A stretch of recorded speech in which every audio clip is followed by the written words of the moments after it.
আল্লাহ পাক রব্বুল আলামিন বলেন, ওয়া ওয়াসাইনাল ইনসানা বিওয়ালিদাইহি হামালাতহু উম্মুহু ওয়াহনান আলা ওয়াহনিন ওয়া ফিসালুহু ফি আমাইনি আনিশকুর লি ওয়া লিওয়ালিদাইক ইলাইয়াল মাসীর।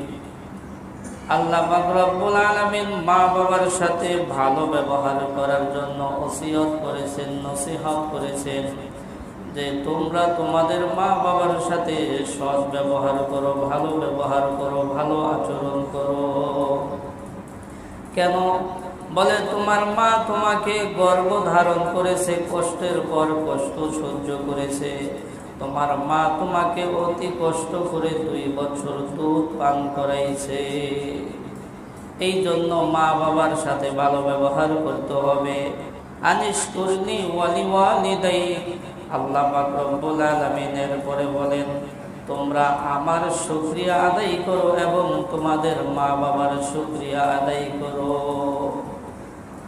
আল্লাহ পাকের শুকরিয়া কিভাবে আদায় করতে হবে? বলে আল্লাহ পাকের যত ইবাদতগুলো আছে ওই ইবাদতগুলো যথার্থভাবে আদায় করতে হবে, তাহলে আল্লাহ পাকের শুকরিয়া আদায় করা হয়ে যাবে।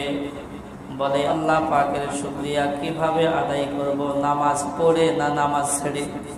নামাজ পড়ে। নামাজ পড়ে আল্লাহ পাকের শুকরিয়া আদায় করব। রোজা রেখে আল্লাহ পাকের শুকরিয়া আদায় করব। যাকাত দিয়ে আল্লাহ পাকের শুকরিয়া আদায় করব। হজ করে। আল্লাহ পাক রব্বুল আলামিন বলেন তোমরা আমার শুকরিয়া আদায় করো এবং তোমাদের মাতা পিতার শুকরিয়া আদায় করো। আল্লাহ পাকের শুকরিয়া কিভাবে আদায় করব? বলে আল্লাহ পাকের ইবাদতগুলো ঠিক মতো আদায় করতে হবে, তাহলে আল্লাহ পাকের শুকরিয়া আদায় করা হয়ে যাবে। এরপর আল্লাহ পাক বলেন তোমাদের মাতা পিতার শুকরিয়া আদায় করো। মুফাসসিরিনে কেরাম বলেন মাতা পিতার শুকরিয়া কিভাবে আদায় করা যাবে? বলে মাতা পিতার থেকে দোয়া নিয়ে নিয়ে নিয়ে নিয়ে জীবন পরিচালনা করতে হবে। এটাই হলো শুকরিয়া। এটাই কি শুকরিয়া? মা বাবার থেকে দোয়া নিয়ে নিয়ে জীবন যাপন করতে হবে, বদদোয়া নেওয়া যাবে না। বলে মা বাবার থেকে বদদোয়া নেয়া যদি বাইতুল্লাহর ইমাম সাহেব হয় তাহলেও পার পাবে না। মসজিদে নববীর যদি খতিব সাহেব হয় তাহলে পার পাওয়া যাবে না। বড় বক্তা হইলেও কাম হবে না।